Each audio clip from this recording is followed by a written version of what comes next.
Hi, I will show you how to create these abstract shapes on Illustrator. Thank you so much for being here. It will truly mean the world to me if you hit that subscribe button. Thank you. It is very easy. Just choose whatever shape you have and I will choose oval. What you have to do is create the shape while pressing this button on your keyboard.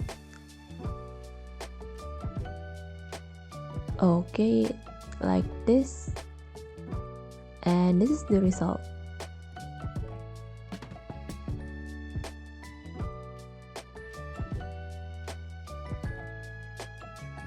If you want to create more abstract, I will use Pathfinder like this.